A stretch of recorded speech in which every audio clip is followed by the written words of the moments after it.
Negra. Negra. Negra. Negra. Negra. Negras somos. Esse é o podcast Negras Somos, financiado pelo edital Quilombagens da Lei Murilo Mendes. Eu sou Ana Lopes e converso com mulheres negras, compreendendo como do seu lugar de visibilidade e de representatividade, elas enfrentam o racismo e empoderam outras pessoas a enfrentá-lo. A nossa convidada de hoje é uma mulher preta, mãe, esposa, pesquisadora, cientista e professora do Departamento de Física da UFJF. Seja bem-vinda, professora Zélia. É um prazer tê-la aqui hoje no Negras Somos. Muito obrigada, Ana, pelo convite. Eu me sinto muito honrada em estar aqui com você e parabéns por esse projeto. A gente vai conversar um pouco, Zélia, tentando compreender, né, algumas questões relacionadas a esses lugares que as mulheres pretas vêm ocupando, né, e essa visibilidade, né, essa representatividade.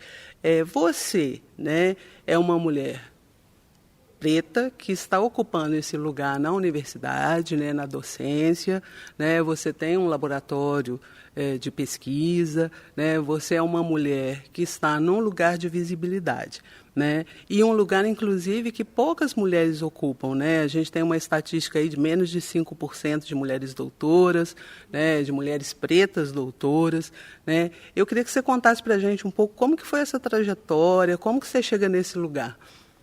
Ah, tá. Eu acho que é uma pergunta muito importante essa que você me fez, porque faz a gente refletir, né, esse papel aí nosso enquanto mulher preta, ocupando esses espaços que nos foram negados, né? Então, assim, eu acho que a minha trajetória foi sempre de muito desafio, sabe? De muito questionamento. Então, assim, eu comecei muito cedo tendo uma família, assim, meu pai, minha mãe, pessoas que sempre me contaram, sempre falaram sobre essa questão. Então, eu já vinha pensando sobre isso durante um tempo, né? E estar como professora me fez refletir e perguntar para mim mesma onde é que estavam as outras mulheres negras. Onde é que elas estavam? Então, num certo período da minha carreira, quando eu saí do laboratório e dei uma olhada para fora, eu me perguntei onde é que elas estavam. E eu me senti sozinha nesse momento. E comecei essa busca por outras mulheres negras, cientistas, pesquisadoras, e o papel delas na sociedade, jornalista, médica. Onde é que estavam elas? E comecei. E isso me fez pensar na falta de oportunidade, na questão do racismo estrutural, que limita, que põe obstáculos para que essas mulheres estejam nesses lugares. Então, eu fui questionar isso e fui buscar as respostas dentro da minha trajetória. O que eu fiz para enfrentar, para vencer as barreiras e os obstáculos? Porque eu não morava perto da universidade, onde eu estudei. Então, sempre foi muito difícil para a gente, que era do interior, né? Eu morava no subúrbio de São Paulo para ir até a Universidade de São Paulo. Então, era assim, uma luta já começa para você sair do lugar onde você mora e você ir até o lugar onde você vai estudar. Então, já é um trabalho ali. Então, vencer essa etapa. E você sobreviver na universidade, né? Porque eu fiz um curso de física. Então, é um curso onde é tipicamente masculino e a gente tem o quê? A gente tem homens brancos. A ciência é pensada e feita por homens brancos. Então, você imagina uma mulher preta, uma menina, que resolve fazer um curso de física numa universidade dessa. Eu comecei na PUC, depois eu fui para a USP. Então, você imagina como é que foram as questões de enfrentamento. Então, eu pensei nessa trajetória para poder ver o que eu podia fazer para buscar ações para que mais mulheres pudessem estar nesse lugar, nesse espaço, como você diz, né, de representatividade, esses espaços que a universidade propõe para a gente, ou mesmo a sociedade. Então, sempre eu fui buscar nisso daí. E uma coisa que eu tive muito, que eu posso dizer, foi o incentivo da família. Sabe, o encorajamento da família. Então, é isso.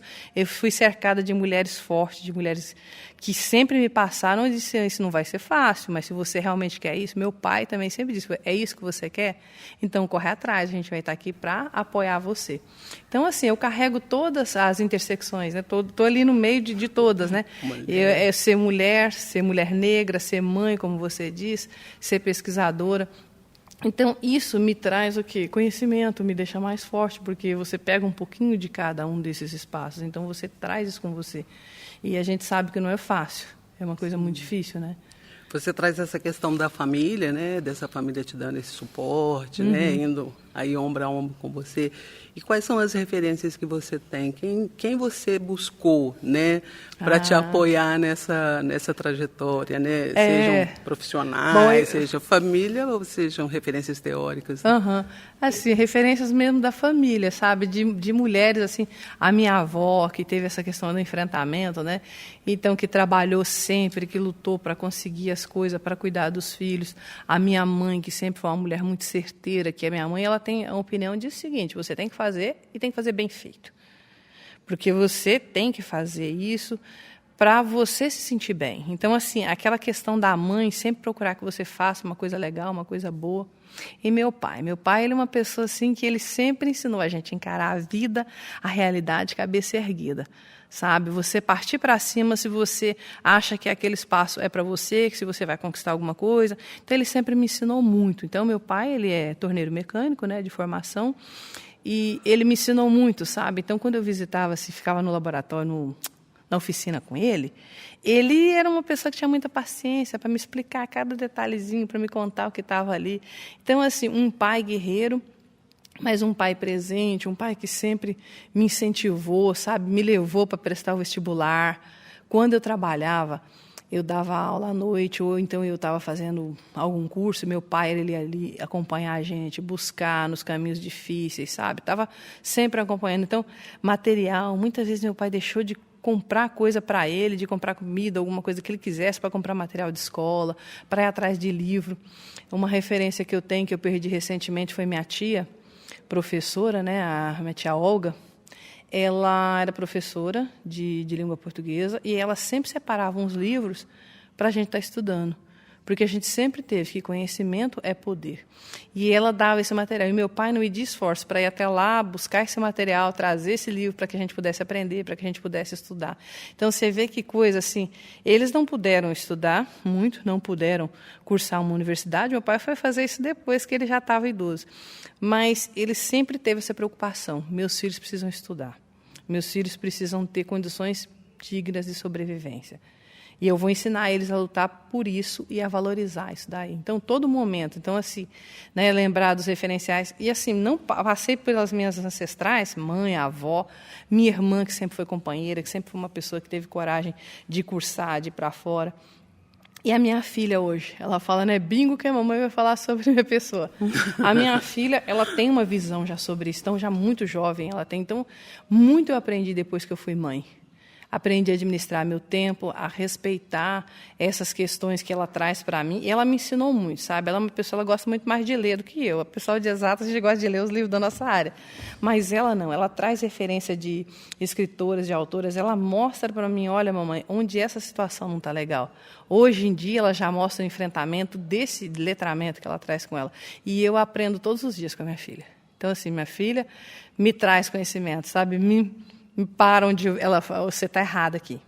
Ou você está certo, isso é bacana que você faz, continue assim, isso não é para você. Então, ela me dá uns alertas muito bons, eu gosto disso. O olho brilhou, a hora que falou do pai, a hora que falou da filha, né? E é muito legal esse aprendizado, né? Que você traz o antes e agora, você também, né? E é óbvio que isso tudo é fruto também dessa educação, desse letramento que você faz com a sua filha, né? E a gente tem esse movimento, né, de poder dizer sobre, né, de poder conversar, porque, não sei, né, você está falando um pouco da sua família, mas a gente só ia, né, naquele movimento e ia compreendendo o que estava acontecendo ao longo das coisas, ao longo da vida, né? E aí eu te pergunto, Zélia, quando, assim, né, se você tem essa consciência, né, de quando você se percebeu, né, negra, quando você, né, entendeu, né, o que era ser negra, né? Era ser negra, né? Eu penso muito a respeito disso. É uma questão difícil de responder quando você se entende, quando você se percebe negra. Se a gente parar para pensar, a gente se percebe negra bem antes do nosso nascimento. Porque se a gente pensar mas quando é que é esse momento? Quando você começa a refletir e ter consciência de tudo que você passou, de tudo que passaram antes de você, é consequência desse racismo estrutural.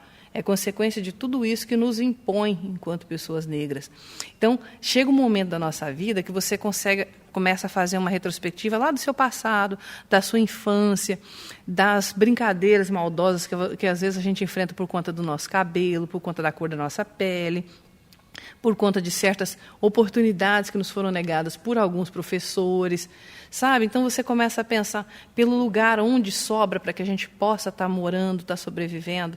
Então aí você começa a se descobrir negra quando você começa a fazer um retrospecto da sua vida e pensar que certas coisas pelas quais você passou, por certo tipo de enfrentamento que você teve que ter e que outras pessoas não tiveram, você se descobre uma mulher negra, você se descobre uma pessoa negra. Por isso que eu falo que isso vem antes do nosso nascimento, se a gente parar para pensar, né? Como foi o nosso nascimento, como foram as nossas ancestrais, muitas que cuidaram e criaram seus filhos sozinhas, tomando conta, né, da sua família, que tiveram que largar os seus filhos em casa para poder ter que trabalhar. Não foi o caso da minha mãe, mas a minha avó teve que trabalhar. Então, você vê, tudo isso que você carrega, você para um certo momento e você se descobre mulher negra. Dentro desses espaços, você olha e você pergunta quantas tem, no lugar onde você mora, a forma como as pessoas te abordam, como elas fazem pergunta. Quando você entra numa loja, como você é, às vezes, seguida por um segurança que está ali te acompanhando, observando, e já olha para você com um preconceito, com uma previsão. Então, se você parar e pensar sobre tudo isso, se você conversar com alguém, você vai ver que as pessoas passaram por isso. Então, você ter consciência de que isso não é um problema seu, é um problema dessa sociedade, é um problema de quem criou esse racismo e que joga essa carga para você, essa problemática para a gente. Então, a gente começa a pensar a questão do cabelo, sabe? Você lembrar na escola que você ia sempre com o cabelo preso, porque se você fosse com o seu cabelo solto, a professora ia criticar, ia questionar, ia falar alguma coisa, isso acontece. Então, essas microagressões que a gente carrega durante a nossa vida inteira é que faz a gente refletir e pensar. Então, você vai se descobrindo e se redescobrindo a todo momento. E o aprendizado que a gente tem com isso, quando você aprende, eu falo sempre isso, o letramento é muito importante. É muito importante de buscar informação sobre isso para a gente entender o porquê de tudo isso e buscar um jeito de enfrentar. Então, eu sempre falo na questão do conhecimento, do poder e do enfrentamento. Então, é assim que você vai se descobrindo. Não tem uma data que eu fui lá e descobri, né? Sim. Quando eu resolvi cortar meu cabelo, eu deixei de usar produtos químicos, que eu achei que meu cabelo era legal, eu gostei. Ou não, quando eu mudei a minha forma de pensar, não, isso é uma coisa que acontece de forma gradativa. A todo momento, quando você vai pensar, quando você lembra, quando você tornou mãe, como é que foi para você ter mãe, como é que foi a rede de apoio que você teve ao seu lado, como é que é para você e como é que é para as outras mulheres que estão ao seu redor, como é que é a evolução da sua pesquisa, do seu conhecimento, como é que as oportunidades que você teve, o que você conseguiu fazer com essas oportunidades. Então, se você reflete a respeito de tudo isso, é aí que você vai se descobrindo uma pessoa negra. É uma coisa contínua, eu acho, sabe? Todo momento se descobre cada vez mais coisas. Você fala, agora eu estou entendendo. Isso começa a fazer sentido nesse momento. Sim, sim. E você traz um pouco essa questão da infância, né? A gente tem muitos casos ainda hoje, né? De discriminação com as crianças. A gente ouve histórias horríveis, né? E, ao mesmo tempo, eu falo que toda mulher negra, todo homem negro tem uma história de infância para contar. Né, em que essa questão de ser negro se evidencia. Né? Eu queria saber se você tem na memória alguma história positiva ou negativa que isso foi evidente. Né? Sim, assim, para contar para as crianças a gente sempre tem, né? Tem sempre muitas histórias. E eu falei assim, eu pensei para hoje não contar as histórias tristes, porque as histórias tristes, a gente sabe que elas se repetem, elas são muito parecidas. Eu vejo colegas mais jovens que eu que contam coisas que elas passaram, que o professor não precisava ter feito, que o coleguinha não precisava ter dito, e disse, né? Mas, ao mesmo tempo, eu lembro da parte em que minha mãe falava assim, vai lá e resolve isso. Se ele te magoou, você deixa bem claro que isso é um problema dele, que ele que está sendo incomodado com isso e não você. E minha filha já tem isso. Ela já passou por questões de racismo, de preconceito, ela chega para o colega, isso é um problema seu, você resolve isso, não sou eu. Eu vivo de bem com isso. Eu tenho muito conhecimento para essas coisas. Mas uma questão, então, é eu falar, né, da minha infância para deixar para as crianças, assim, para elas se sentirem e saber que elas podem e que são para elas. Uma vez, no meu tempo de infância, teve um concurso que ia ganhar uma medalha se escrevesse sobre um determinado assunto. E eu fui pesquisar. E assim, não tinha o livro, eu fui para as bibliotecas, né? As bibliotecas públicas, a importância hoje em dia, a galerinha faz a pesquisa aí no celular e faz uma pesquisa rápida. Mas eu fui fazer esse trabalho. E eu me dediquei a esse trabalho. Sabe, dediquei, a minha mãe me incentivava para ir nessa biblioteca, eu ia lá e comecei a fazer essa pesquisa. E foi uma coisa que eu lia e discutia e fiz um trabalho bem feito e apresentei, me inscrevi nesse concurso e me apresentei. A vontade que eu tinha de ganhar isso era muito grande e eu caprichei muito nisso, porque eu queria ganhar essa medalha e eu queria que meus pais estivessem lá e recebessem essa medalha. E, assim, quando anunciaram que eu venci esse trabalho de redação, escrevendo sobre isso, eu fiquei muito feliz, porque foi uma gratidão para essa minha tia que faleceu, que gostava, incentivava muito a gente escrever, que ela dizia que o poder da palavra, da escrita é muito grande, porque ele fica para gerações futuras. Do meu pai, que sempre, sabe, incentivou a gente, que não pôde estudar e que teve uma história assim, de uma infância muito triste, porque muito dele foi tirado, muitas coisas dele foram tiradas. A minha mãe, que sempre teve que trabalhar, também teve uma infância difícil. E, assim, vê-los ali, recebendo a medalha, essa medalha está com eles até hoje. Ela é um presente para eles, entendeu? Então, assim, para as crianças, criança que gosta de desenhar, criança que gosta de escrever, de pintar, não existe limite para a sua criatividade. Eu falo hoje, eu não quero que todo mundo seja físico, que seja cientista. Você pode ser um ótimo artista. Por isso eu faço meu crochê, meu tricô, minha pintura. Você pode se destacar, você pode cantar, você pode ser um jogador, um modelo, você ser o que você quiser. Mas você tem que ter o quê? Que alguém abra a oportunidade. Uma professora chegou e falou, olha, vai ter um concurso, quem quer se inscrever? Uma avaliação justa, porque a avaliação, quando ela não é pautada nas suas características físicas, mas na sua capacidade, no seu intelecto de escrever, de pensar. Outra coisa que eu queria contar também foi já adulta, né? É um projeto que teve para inscrever, e no panfleto, lá na propaganda que falava para inscrição, tinha uma moça negra fazendo parte desse universo. Quando eu olhei, eu falei, isso é para mim, eu me vi naquele papel da menina. Então, eu falei, é isso que eu quero para mim. Eu quero, e me inscrevi. E quando eu participei e ganhei lá a bolsa para participar desse projeto, eu contei isso para as meninas e elas ficaram emocionadas, porque o papel da representatividade, você se reconhecer nesses espaços. Então, eu me reconheci, e por isso é que eu falo. Quando você começou dizendo, né, da importância da gente ter um papel e o que a gente pode fazer, né, pelas outras pessoas, é exatamente isso. É você também mostrar que elas podem estar ali, que aquele é um lugar para elas. Então, esse suporte, essa rede que nós, por nós mesmos, mulheres pretas, criamos, é muito importante, sabe? Porque a gente tem uma sororidade nessa nossa fala, a gente tem esse encontro. Então, isso é que eu acho uma coisa positiva. Então, se é para deixar de mensagem para essas meninas, para esses jovens negros, é exatamente isso. É que quando você está nessas posições, você pensar em levantar outros também, em criar essas oportunidades para que essas pessoas também ocupem esses lugares. E assim vai, porque quanto mais de nós estivermos ali nesses espaços de poder, de tomada de decisão, com certeza, a gente vai escrever uma história, a gente vai reescrever muita coisa que vai favorecer, que vai abrir caminho para essas pessoas, né, para esses jovens. Então, nós precisamos ter essa consciência, nós enquanto mulheres pretas. Zélia, eu vejo muito essa sua preocupação, né, com as crianças. Eu vi algumas falas suas, ouvi algumas falas que você fez em eventos, e você tem toda uma preocupação, né, com essa questão também das meninas, né, das mulheres, né, e eu vi uma fala que você fez, que você falou assim, é colocar a mão na massa, né. Então eu queria saber um pouco de você, assim, desse lugar, né, de visibilidade que você ocupa, né, como que você faz esse enfrentamento do racismo, né, e quais são as suas ações para empoderar essas outras mulheres, jovens, pessoas negras, né, que a gente tem esse lugar e a gente pode, né, ali demandar ações que podem ajudar nesse movimento de empoderar outras pessoas, né? Você falou bem. Eu acho que é importante a gente começar já com as crianças mesmo, porque criança é muito criativa, né? Criança traz muita coisa.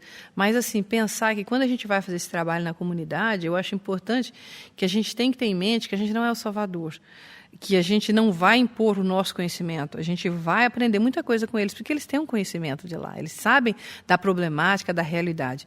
Então, quando você combina tudo isso que eles trazem com esse conhecimento que você tem da universidade, da academia, da ciência, e você combina isso, e você faz elas como protagonista desses espaços, como protagonista das suas histórias, da sua carreira, eu acho que aí já é uma ação muito importante. Então, você tem que envolver as pessoas da comunidade, você tem que envolver as crianças, tem que envolver as professoras das escolas onde elas estudam, os pais, as mães, os avós, toda a comunidade no entorno. E também o pessoal da universidade, porque eles vão estar ali, eles vão sentir como é que é, os alunos, os estudantes gostam de participar dessas oficinas, né, que a gente fala. Então, o pôr a mão na massa é você realmente construir, trabalhar na produção do seu conhecimento e entender que certos aspectos da ciência, da matemática, da química, da biologia, você pode compreender de uma maneira mais fácil quando você participa, quando você constrói seus experimentos, quando você vê acontecer. E de uma maneira simples, a gente procura trabalhar de uma maneira lúdica, com material de fácil acesso, de baixo custo também, para não dar muito trabalho, para incentivar as professoras a fazerem isso nas suas escolas, né, os gestores a liberar os professores para ter um treinamento, porque eu sozinha não dou conta de fazer tudo isso. Então, é uma rede, é um agregado de pessoas. A gente trabalha sempre com a força do coletivo. Então, eu acho que é muito importante isso daí, a gente trabalhar com as crianças, trabalhar com os nossos jovens, mostrar para eles que esses ambientes são para eles, que eles podem fazer visitas, levar eles lá. Então, abrir as portas desses lugares, mostrar que tem oportunidade, olha, você pode prestar um vestibular, você pode fazer um Enem, você pode fazer um PISM. Então, mostrar, existem certos canais que eles precisam conhecer. Então, às vezes, a pessoa não faz por falta de informação, porque sempre foi dito que aquilo não era para ele e é. Então, a gente precisa mudar essa realidade, mudar essa mentalidade. Então, são ações que você engloba um monte de pessoas. Por quê? E também fazer um levantamento do impacto de tudo isso. Por quê? Quando você levanta, eu sou muito a favor dos números, você mostra, olha, quantas pessoas tem nesses espaços. Quantas mulheres negras estão aqui ajudando a construir esse conhecimento? Então, quando você levanta, quantas crianças estão envolvidas nisso? Quantas crianças foram impactadas? Porque aí você pode pegar esses dados e construir as políticas públicas.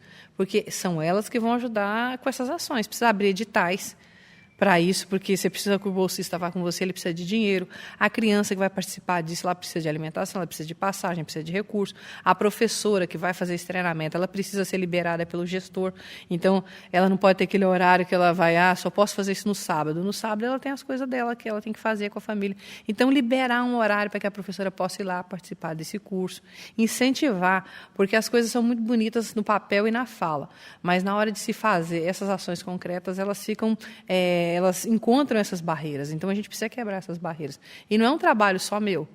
Né? É um trabalho de todos nós, é um trabalho da pessoa que faz a divulgação científica, contar sobre esses feitos, contar sobre, aqui nesse trabalho de vocês, contar sobre essas narrativas dessas mulheres, chamar essas mulheres para falar sobre suas histórias. Né? Então, é tudo coisa que... E passar isso para as crianças. Quando as crianças conseguem ver isso daí, elas olham, elas... ficam admiradas, encantadas com essas coisas.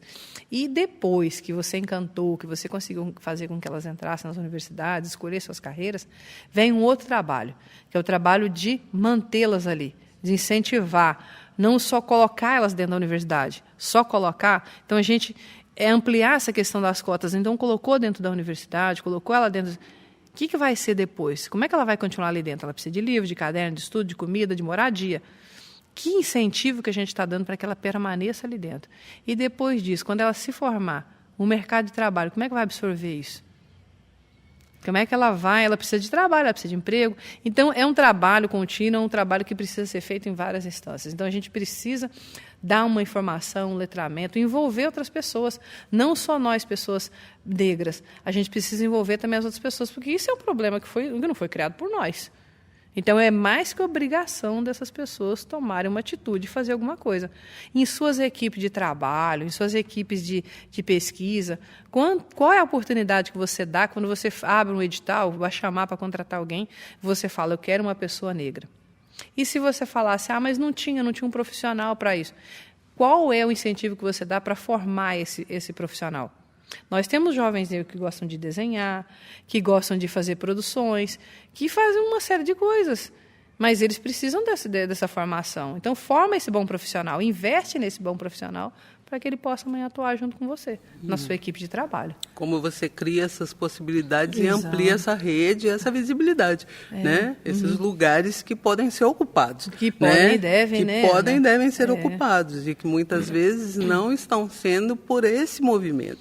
Né? Você vê que você tem que identificar onde é que estão os erros, né, nessa estrutura para você ir mudando esses erros. Precisa corrigir isso. Né? E isso, a correção tem que começar a ser feita. A gente não pode repetir os mesmos erros.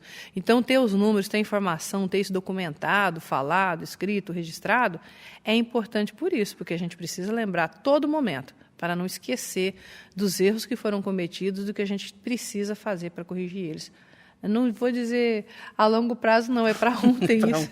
Para hoje. Isso era para estar resolvido. E aproveitando essa fala que você traz, né, a gente está trabalhando no projeto também com Sankofa, né, com esse pássaro que olha para o passado, né, está no presente ressignificando e que tem esse olhar para o futuro, carrega esse ovo do futuro, né? E aí eu queria saber de vocês, quais são os seus projetos de futuro, né? Bom, o projeto de futuro não é fora pensar em descansar, porque o professor chegou para ele quer descansar um pouco. O projeto de futuro, que a gente sempre sonha, né? A gente sempre tem uma ideia de uma fala, de uma conversa. O que a gente pode fazer para envolver mais pessoas? A gente já está a gente acabou de ganhar um edital agora da FAPEMIG, e é exatamente para fazer isso, né, junto com alguns professores, para poder fazer jornada de divulgação científica, para envolver essas pessoas, para estar levando esse conhecimento além. Então, a gente fica pensando o que eu posso fazer para atingir outras pessoas. E o que eu posso fazer para trazer essas pessoas para cá, para dentro, para que elas possam ver que isso é delas. Então, para o amanhã, a gente sempre pensa que a gente tem que deixar de importante um legado, para que os outros olhem para esse legado e falem, olha que coisa boa para se construir. Então, é muito importante a gente pensar. Quando você pensa no amanhã, você sempre volta no ontem, porque é o que você está construindo, né? É o que você está deixando. Então, a gente tem que deixar um bom legado, porque a gente não vai ficar para sempre. Então, eu espero que as futuras gerações elas também se engajem nessa questão. Não dá para a gente fazer um projeto e não ter continuidade. Todo projeto tem que ter continuidade. Esse projeto seu, por exemplo, tem que ter uma continuidade. Amanhã depois, que fala que vai ter, como é que isso vai ser para o amanhã. Então, dá continuidade para essas coisas. Não com essas pessoas, mas com novas que vão se formando, com uma cabeça mais aberta ao conhecimento, com respeito, né, às diferenças, diversidades, e pensando nisso daí, o que a gente pode fazer, né, para poder corrigir isso. Então, o que eu espero para amanhã é isso, é mais gente engajada, mais gente trabalhando nesse sentido, para dar visibilidade, para criar oportunidade para essas questões étnico-raciais. A gente está andando aqui para o final, eu quero te agradecer muito de você trazer essa sua voz, né, de trazer essa sua contribuição, de dar essa visibilidade a esse movimento que você faz e também trazer essa possibilidade, né, das pessoas te ouvirem, né? Eu estou pensando aqui quando você fala que você viu, né, a foto da pessoa lá no edital, né? As pessoas te verem também falando desse lugar, a importância disso, né, para as mulheres, para as crianças, para as pessoas pretas, para as pessoas brancas também, né, para compreender quais são os processos que a gente vive e como que isso pode ser alterado, modificado, né, e ampliado. Então, te agradecer muito e deixar você à disposição para você dar suas últimas palavras, se você quiser deixar uma mensagem para alguém, se você quiser deixar seus contatos, o seu Instagram de tricô. O meu Instagram tem de tudo, né? Então, assim, eu sempre coloco alguma coisa lá. Então, assim, é o que eu queria queria te agradecer, primeiramente, por esse convite, por essa oportunidade de estar falando aqui, dar os parabéns para você, para toda a sua equipe, para quem te acompanha, né, nesse projeto, que é um projeto maravilhoso.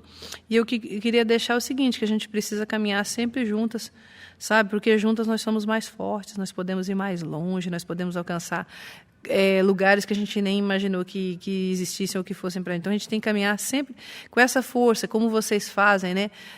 Chamar alguém para dar visibilidade para o trabalho, para o projeto. Então, apresentar outras, falar do trabalho. Então, isso é que eu faço, né? No meu Instagram, eu sempre conto de algum evento, de algum livro, de alguma escritora, de alguma coisa que está acontecendo. Falo um pouquinho do meu trabalho para mostrar que cientista não é só aquela pessoa que fica no laboratório, que eu faço pesquisa, faço uma ciência, que essa ciência é possível para todo mundo está fazendo. Então, mostrar que tem editais que eles podem participar de bolsa, tem lugares que eles podem estar fazendo curso, que a vida ela tem que ser vivida com uma certa leveza, que a gente tem que cuidar da nossa saúde mental também, emocional, a gente tem que pensar enquanto mulher preta também, e mostrar sempre uma coisa de acolhimento umas para as outras, a gente precisa fazer isso. E um cuidado que a gente tem que tomar muito grande, que para não enfraquecer a nossa luta, o nosso movimento, é tomar cuidado com a vaidade. Isso é um perigo, então a gente tem que tomar muito cuidado nisso, a gente sempre pensar nesse fortalecimento mútuo, tá? Somos nós por nós. Então eu te agradeço por você afirmar aqui junto com a gente que negras somos. Muito obrigada. Muito obrigada, viu? Negras somos. Negra. Negra. Negra. Negra. Negra.